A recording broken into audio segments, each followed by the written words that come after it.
we study the Bible and we let it say what it says. We're in the midst of our study of the story of the Exodus. We're going to be in the book of Exodus if this is your first time joining us. If it is your first time, I recommend hitting the pause button right here and maybe going back and either watching or listening to the previous weeks, because every one of these studies is designed with the idea that you have watched the ones that came before. And if you're watching on YouTube or you're listening to the audio version, it's all the same. So go back, stop here, go watch this. It will be here when you get back. But yeah, so it's important that you understand the context, because that's a big part of understanding your Bible, is making sure you let it say what it says. So we're in week 4 of our study, not very far into it. We've been hard and heavy at the beginning of each of these on our context. This week I'm really just going to let it lie, but I am going to mention the one thing, the point. The point of all this story, the point of the whole book, and really, in a sense, the point of all of the Bible. But the point that Exodus tries to drive home is that God is the undisputed, all-powerful, in-control ruler of the universe. He has nobody who can oppose him, and he loves his people. And he loves them enough to act on their behalf in terrifyingly powerful ways. That's the story of Exodus. That's the story of Jesus. That's the story of God and how he interacts with his people. So as long as you get that, well, you've gotten the important parts of this study. So let's go ahead and study our section. Let's read it, and we'll break it down and see what we can learn from it. We're going to be chapter 2, verses 11 through 25. So we're going to finish chapter 2 today. Before we get into it, you got to remember that Moses, at this point, before our story picks up, he was rescued from certain death in the Nile River by a daughter of Pharaoh, and he was being raised. We're not sure if he was being raised by her as a pet or as a prince. More likely, it was closer to the former, that he was probably being used as either, she wasn't allowed to have kids or couldn't have kids, and so this was the best she was allowed to get kind of deal, or something along those lines, because he very much identifies as a Hebrew still. The Hebrew ethnicity, he would have looked different than Egyptians ethnically. So yeah, I'm not convinced that he was raised as a prince. But either way, he's being raised by Pharaoh's daughter, and so he is privy to the elite of Egyptian society. All right, all that being said, let's go ahead and read it. Starting in verse 11, it says, "One day, when Moses had grown up, he went to his people and looked on their burdens. And he saw an Egyptian beating a Hebrew, one of his people. He looked this way and that, and seeing no one, he struck down the Egyptian and hid him in the sand. And when he went out the next day, behold, 2 Hebrews were struggling together. And he said to the man in the wrong, 'Why do you strike your companion?' He answered, 'Who made you a prince and a judge over us? Do you mean to kill me as you killed the Egyptian?' Then Moses was afraid and thought, 'Surely the thing is known.' And when Pharaoh heard of it, he sought to kill Moses. But Moses fled from Pharaoh and stayed in the land of Midian. And he sat down by a well. Now the priest of Midian had 7 daughters, and they came and drew water and filled the troughs of water to water their father's flock. The shepherds came and drove them away, but Moses stood up and saved them and watered their flock. When they came home to their father Reuel, he said, 'How is it that you have come home so soon today?' They said, 'An Egyptian saved us out of the hand of the shepherds, and even drew water for us and watered the flock.' He said to his daughters, 'Then where is he? Why have you left the man? Come, that he may eat bread.' And Moses was content to dwell with the man. And he gave Moses his daughter Zipporah, and she gave birth to a son, and he called his name Gershom, for he said, 'I have been a sojourner in a foreign land.' During those many days the king of Egypt died, and the people of Israel groaned because of their slavery and cried out for help. Their cry for the rescue from slavery came up to God, and God heard their groaning, and God remembered his covenant with Abraham, with Isaac, and with Jacob. And God saw the people of Israel, and God knew." If you look throughout history, one of the most important points in any people group's past is typically where things went from how they used to be to how they currently are. Sometimes that's slow, but for a lot of modern peoples that exist in the world, it was violent, it was quick, it was a revolution. And so if you study these revolutions, you'll notice that there's 4 things that really need to be present for a revolution to happen. You have to have the right environment. Things have to be set up in a way that this revolution is possible. There has to be the correct environment for it to happen in. The people have to be primed. They have to be ready for change, or at least a large portion of them have to be. There has to be an opportunity for things to change. And there has to be a leader to spark it and direct it, for better or for worse. And we've seen this throughout history. In our own history in the United States, we saw that we had a people who were overtaxed and ruled by a government overseas without representation in how they were being governed. We saw that there was anger in the streets, that there were events that caused people to upset. Relatively minor events escalated into these massive cries for revolution. People were ready. They were primed for it. We saw that there was the right amount of soldiers and militias and weapons available and financing available to actually fight. There was the opportunity to fight. The people weren't so controlled that they couldn't actually fight.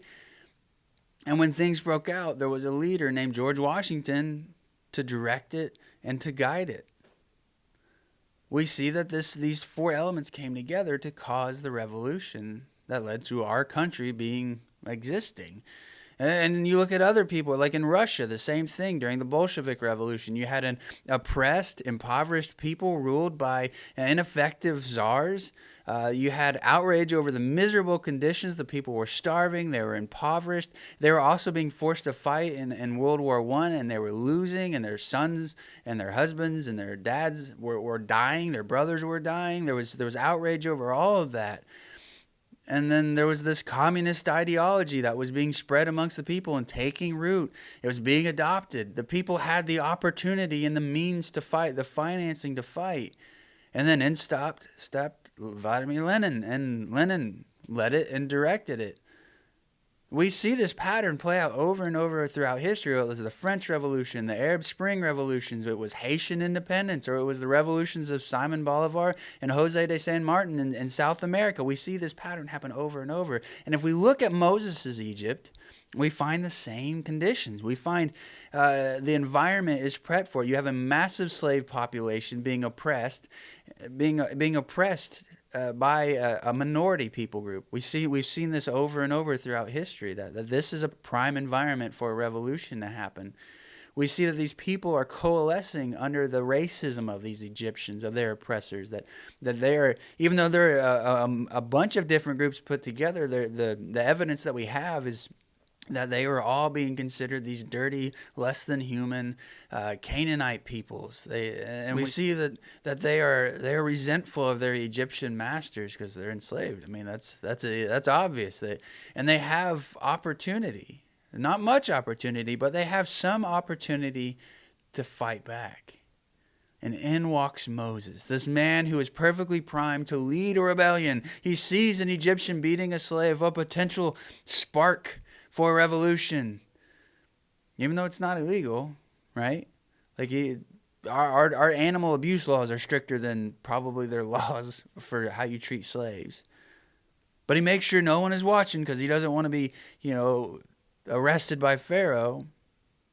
And he steps up and he stops the beating and he ends up killing this Egyptian. Let the revolution begin. Now, I'm not sure that's exactly what he was planning. There's not a lot of evidence for it, but the things add up. Like, that might be exactly what he was thinking in his head. I really do think that he wasn't raised as a prince. I think he was raised as a pet. I mean, he clearly identified as a Hebrew. That's why he stepped up. And now he was beginning to act. So whether it was he was just going to be somebody who protected his people as best he could, or he was planning on starting a revolution, we see that in this moment, Moses starts to act. The only problem is it blew up in his face. Someone saw it. He checked. It says explicitly that he checked to make sure nobody was watching, but somebody saw it. Maybe it was the Hebrew he saved who spread the word. We don't know. But we know that word got out and it made its way to Pharaoh, and so Moses had to flee. And he fled to a land called Midian, which is northwest Saudi Arabia, the Arabian Peninsula. And he happens upon a well. And when he gets to this well, a bunch of women show up. And these women are trying to draw water to feed their sheep, to water their sheep. And as they're doing so, a group of shepherds come up and start taking the water that the women drew. And so Moses steps up and he protects the women, and he drives off the shepherds, and he waters the flock for them. And the girls, for some reason, decide, we'll just leave this guy there. I mean, maybe they were afraid of him. He was dangerous after all. He was able to drive off a group of shepherds.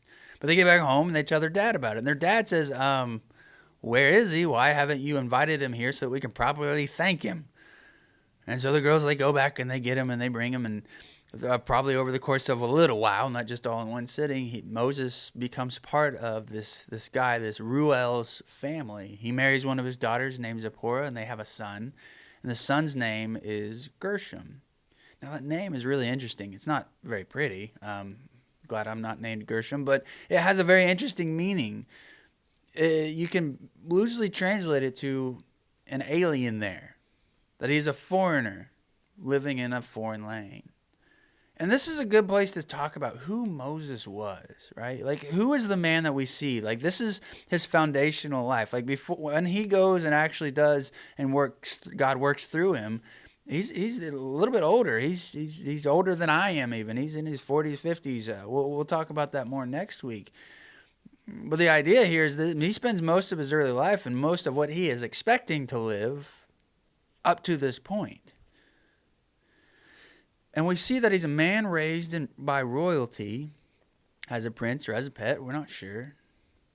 But he's a man who definitely identifies as a Hebrew.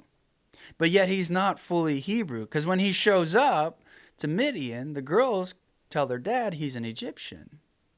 So he's probably got an Egyptian accent, or he spoke in Egyptian to them, because, I mean, who else spoke Hebrew but the Hebrews? If that's even what they spoke at this point.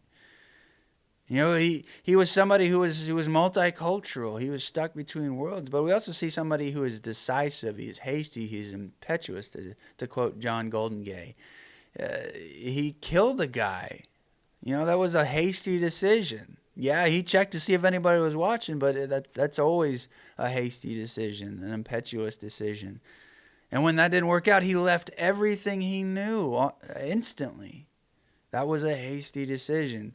And when he showed up to the well, he just decided to fight off these evil shepherds. He didn't know these women. He didn't know the shepherds. But he fought them off and watered their flock.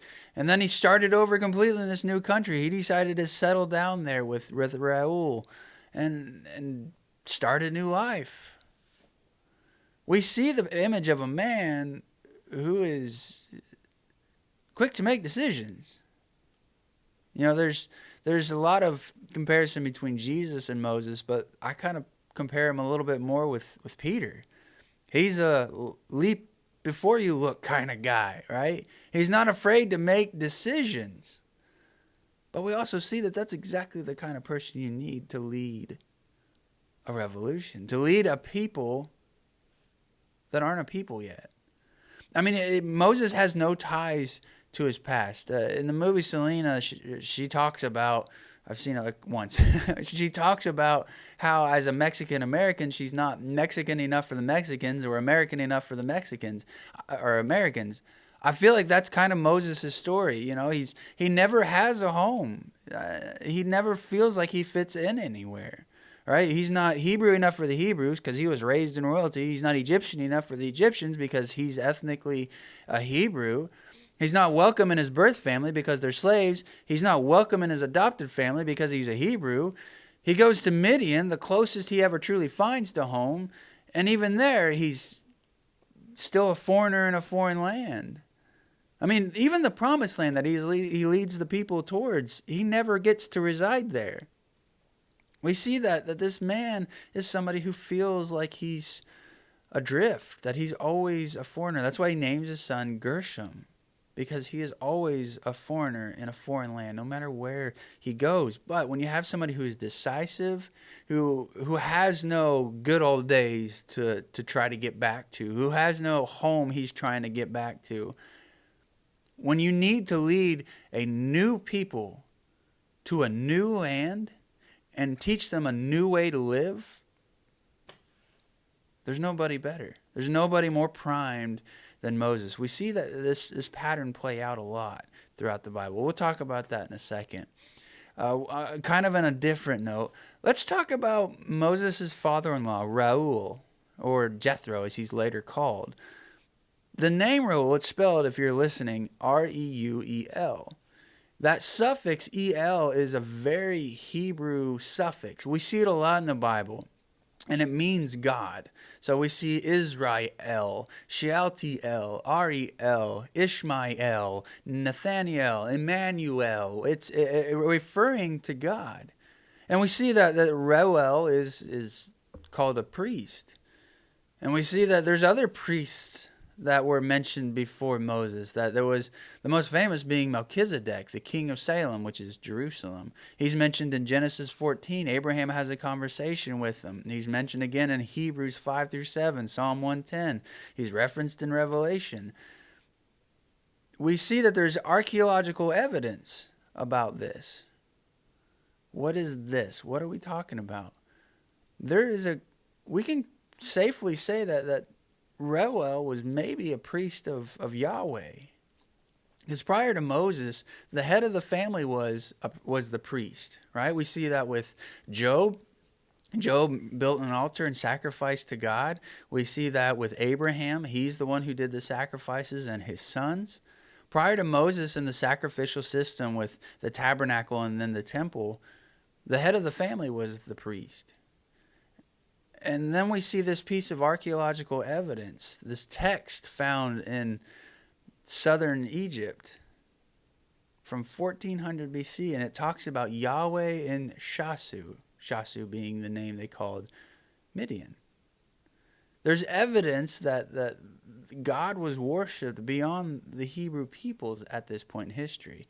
And I find that incredibly interesting.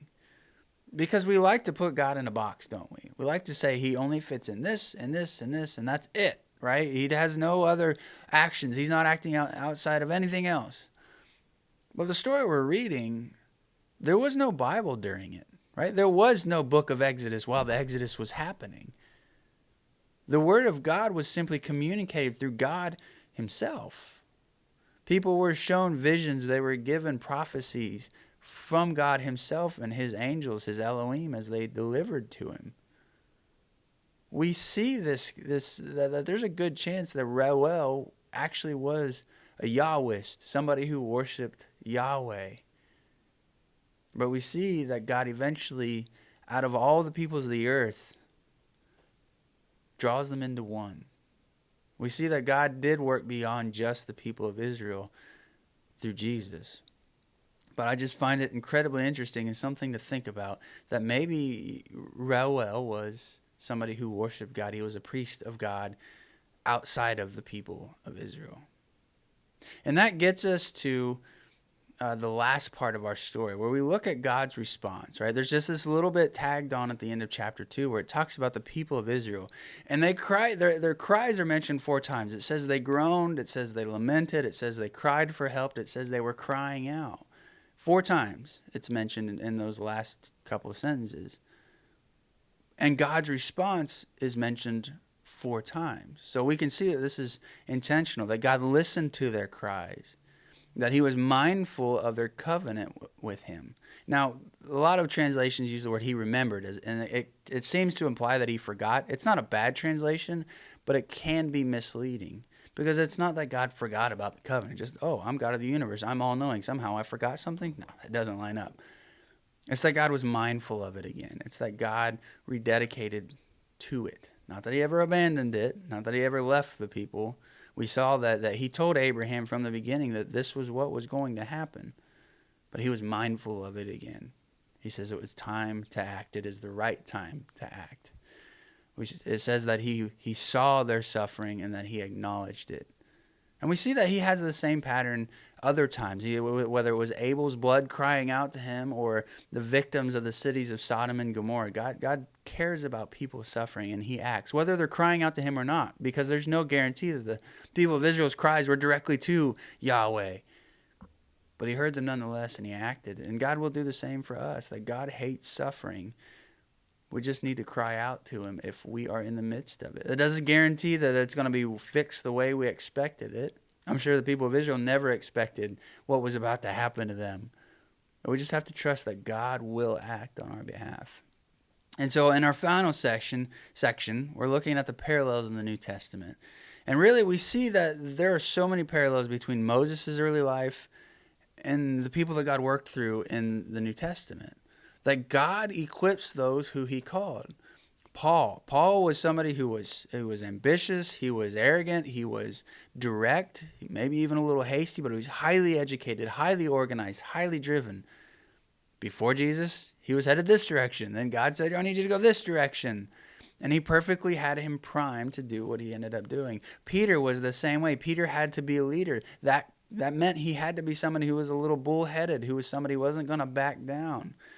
We see that with John and his upbringing. We see that with Luke and his education and his ability to study and report things. God equips those he called. And so my question and the thought I want to end with today is how has he equipped you? What are your strengths? What are the things he has called you to do?